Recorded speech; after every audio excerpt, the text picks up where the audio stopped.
research or body of work, which is then published in a peer-reviewed journal. That journal at times or frequently is owned by a society or a professional society. Now more than ever, there's something known as open access publishing. We're going to break that down into two kinds, preprints versus the classic open access.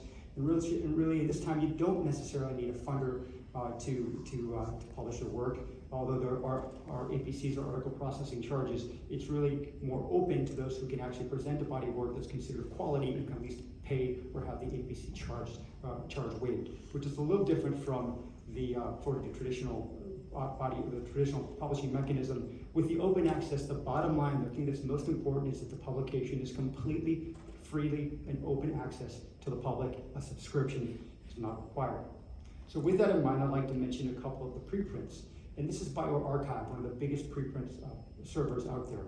bioRxiv is the open access preprint repository really for biological sciences, and it was actually co-founded by John Inglis and Richard Sever in 2013. So it's not that new.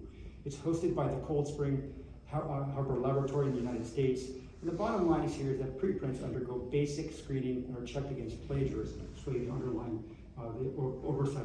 oversight of the preprints. So I come to the next point. What are the advantages and potential pitfalls of preprints?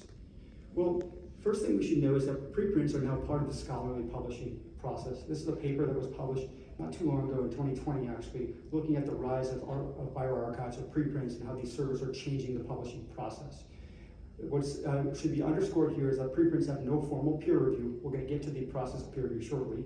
The low cost of these systems tend to be very attractive, and publishing preprints is attractive to authors because you can, at least in theory, get early feedback and increase your exposure. We'll delve into that in further detail shortly. As you can see, there's been a larger increase in preprints, particularly with the infodemic related to COVID-19. This is from 2020, I believe, also, and you can see the explosion of preprints in the biological sciences really picking up through the mid-2016, going up to 2020, 2017, and 2018, and then really exploding with the arrival of COVID-19 pandemic. But there are problems or some caveats that you should be aware of. Preprints, as you may know, facilitate the spread of inaccurate information. For example, once a new treatment is printed and a preprint is made online, the public frequently does demand it, and you can have an information overload, especially when there's an absence of an editorial filter or a glut of online material published. So with that, I'd like to give you an example about misinformation abounding, the ability of misinformation crisis, and really the impact that this can have on practice and our understanding of certain treatments or processes. And this is basically to say that the rush to publication can be counterproductive. And I take the example of hydroxychloroquine and azithromycin as being the magical cure for COVID-19. This is particularly troublesome if it's inappropriately hyped by politicians and the media, as you saw here with then President Donald Trump, certainly promoting the benefit of this treatment very prematurely. And this actually does have consequences. This is an interesting slide here from Professor Mark Rupp of the University of Nebraska, that if you look at the hydroxychloroquine prescriptions in the United States, it's really pretty steady use of it, mostly for rheumatologic conditions. There's very little malaria in the United States. And then when you get to that famous article and that promotion by Donald Trump, you can see the hydroxychloroquine prescriptions really exploded for a handful of months. So it clearly impacted practice at that time. So with that in mind, let's explore this a little further and look at altmetric scores, citations, and publication of studies that are posted as preprints. And the bottom line is that if you look at, in this paper that was published in 2020, it was an evaluation of altmetric scores and citations of preprints and their publications. Okay? Preprints are generally not well cited. 18% of preprints had an altmetric score in the top 5%, so in other words, a minority of them. 48% of preprints reach peer-reviewed publication within a year. Again, a minority of preprints actually go to peer-reviewed publication, but there's an important caveat, an important nuance, I should say, is that if you have papers that are published, but published paper or articles with a preprint that preceded the publication receive higher altmetric scores and more citations than articles without a preprint. So there is a potential benefit for a high-quality preprint that moves on to get published in an academic journal. So with that in mind, let's compare published scientific journals to their preprint versions. Is there a noticeable difference? Remember, it's supposed to go out there in the public, you're supposed to get feedback, and then adjust your manuscript accordingly. What they found in this paper that was published in 2019 was a comparison of preprints to their final published version.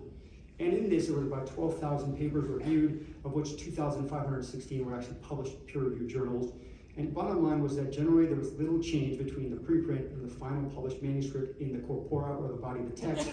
They were essentially similar in formatting, in copy editing, and in content.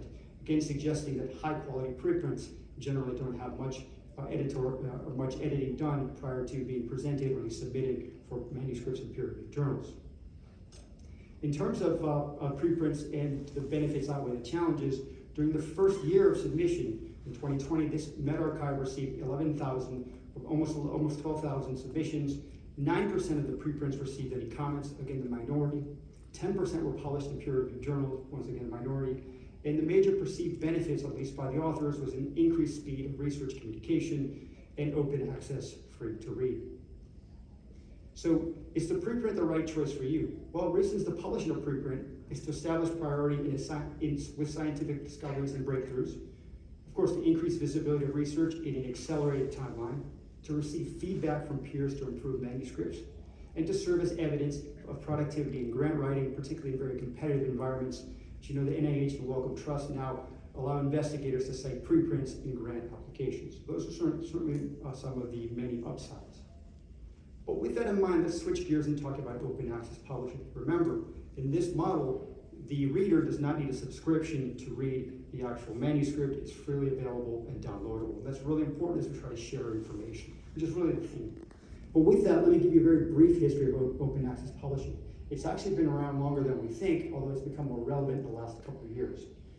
Open access prominence began in the 1990s with the internet, and as a response to the high subscription costs. The very first major open access publisher was PLOS ONE in 2002. There were author fees at that time called APCs, or article processing charges. These were indexed and peer reviewed. And as of then, PLOS ONE essentially averages about 22,000 articles per year. So it certainly has a massive impact, a massive volume in printing scientific work. So the gold standard, or gold open access, is really when your articles are fully available, fully open access to the public. And that's really the model that I'd like to look at here. Again, it's the final version of the work is free to the public and should be downloadable by anyone who has internet access, and that's really the goal. Okay, so it's maximal visibility, access, and of course, sharing. So the question is open access peer-reviewed? Is open access peer-reviewed, but does peer review improve quality in scientific publishing? I guess the question is, if you have something published in open access and it is peer-reviewed, are we certain that the quality of that publication is better? And this is an interesting kind of saga. I actually did a little research back on the history of peer review. The origin of peer review dates back, as far as I can see in the English language, to the Royal Society of Edinburgh in 1731. Their process was that memoirs sent by correspondence were distributed by subject matter to those members who were most versed in these matters. The reports of their identity is not known to the author. So that was really the blinded peer review, at least that we know of, back in 1731. So it sounds great, like it has a lot of tradition and probably has a lot of impact. Well, that's not necessarily the case. There's actually some controversy related to peer review in traditional medical journals. So this book, aptly titled The Trouble with Medical Journals, a bit of a dry read, but if you want to find a couple of good chapters, you can find them here. And there was a nice chapter on peer review. And the conclusion by the author was that there's little evidence to suggest that it's effective. In other words, the practice of peer review to ensure high quality science is based on faith more rather than on facts. It's not necessarily useful for detecting errors or fraud. It's not always objective, and it's actually subject to bias. It's actually strongly biased against negative findings. I've always said as an editor that negative findings can be very important, so we try to avoid the bias against negative findings. And the process, as you know, is not consistent. Many reviewers, or most reviewers, are rarely trained, if at all, or minimally trained, if at all. So with that, there's a Cochrane review actually on the peer review process. Now, if you actually look at Cochrane, I'm sure you've had experiences with Cochrane reviews. They all seem to have the same kind of theme, that they look at about 1,000 papers, they throw out 999 papers, they're left with one paper, and they have no conclusion. Well, this one actually has a little bit more of a conclusion. They actually state that there's little empirical evidence available to support the use of editorial peer review as a mechanism to ensure quality of biomedical research.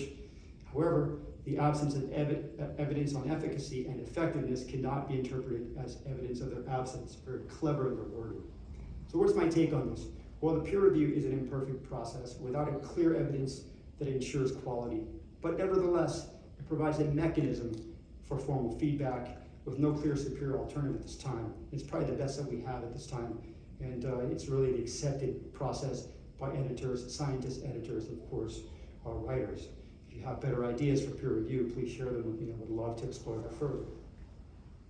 So what about peer review and rejected manuscripts? This has actually been studied. Reviews do guide actually revisions. Doesn't necessarily mean they're better, but they should be in theory better. Approximately 40 to 60% of rejected manuscripts are eventually published, so that's certainly encouraging. And rejection, of course, in one journal does not preclude publication in another journal. So what is the impact of open access, therefore, on citations? Remember, that was one of the purposes I raised earlier at the beginning of this discussion. Well, we've learned now that open access articles generally have more downloads, but no increase in citations, at least in the first year after publication.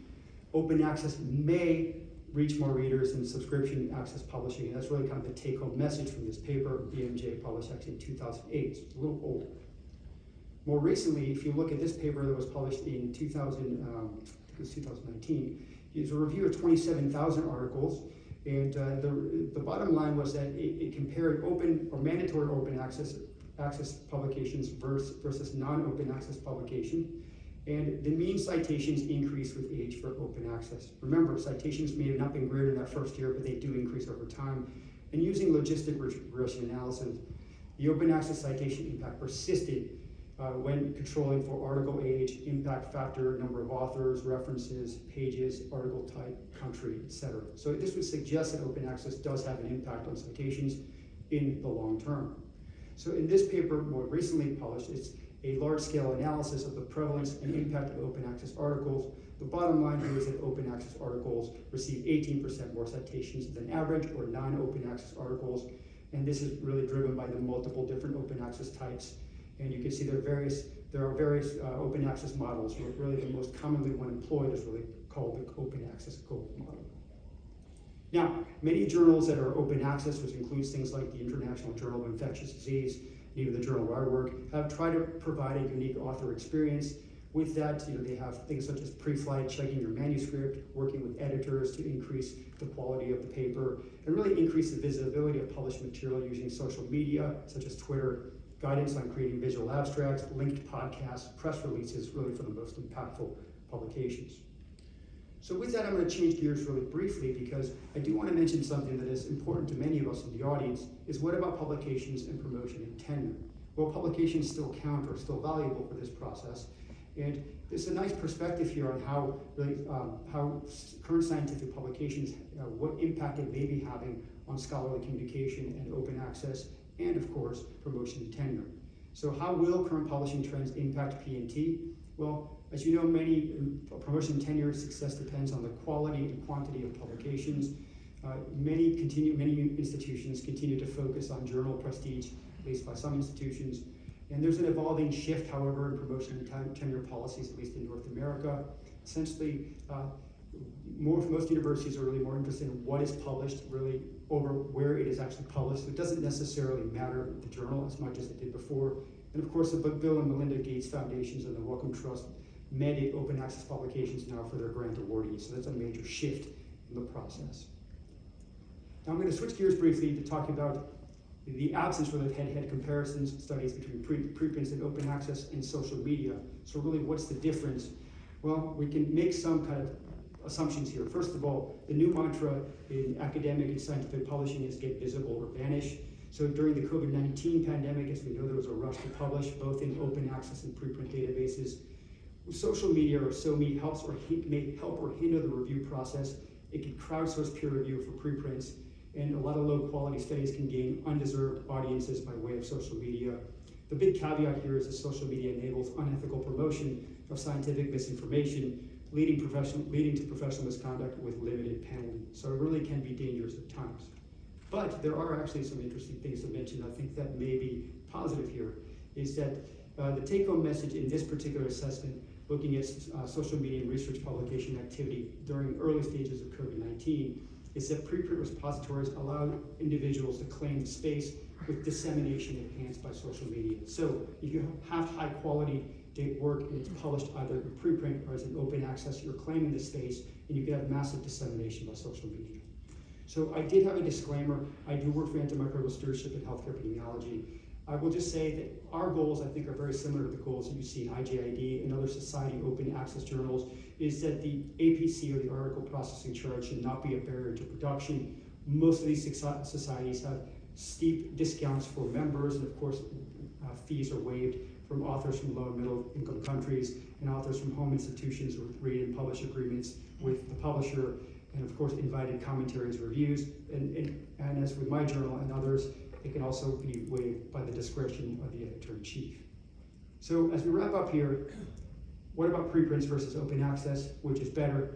Well, I guess this would be the money slide for those who want to remember what I was talking about here. If you compare the two in terms of speed to publication, the preprint is fast. It's the fastest. Open access with peer review can never be as fast as a preprint. Now, for a reputable, high-quality open access journal, you can get published between 4 to 8 weeks. That's time to first decision, copy editing, et cetera, et cetera. Peer review, there's none in preprints, but there is a peer review in open access with all its potential faults. Indexed, yes, both are indexed, and that's good.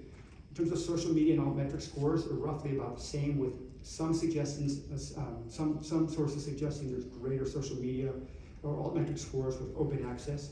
In terms of citations, without a doubt, you get more citations by an open access format. In terms of author services, you will get more services from a society journal that's open access, of course. And of course, of prestige, peer-reviewed, published open access papers tend to have greater prestige. So in conclusion, researchers want to publish and share their work so as to make a difference. More than ever, biomedical science publications are freely available via preprints and open access publishing. Preprints allow things to be immediately available. They're not formally reviewed. They do allow for comments, so you can actually post your comments. They are indexed and shared by social media and has an altmetric score. The minority of preprints are formally published, but those that are high quality do get published.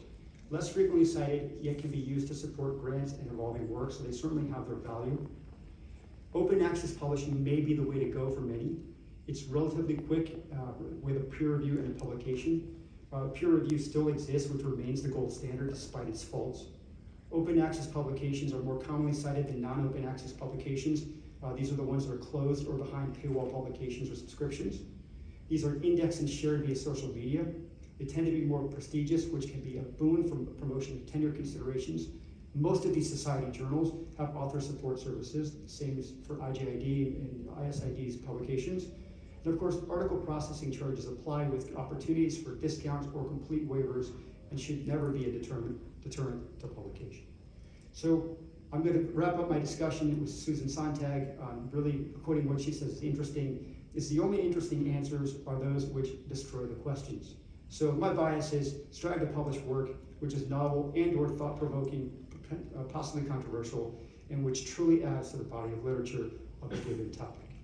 These are my acknowledgments, the BCU Infectious Diseases Service, my colleagues Dr. Priya Nori and Dr. Pamela Bailey, Lindsay McMurray from Society of Healthcare Epidemiology America, Margaret Kidd, who is our research, health sciences research librarian at where I work, and my assistant Peggy Ankins.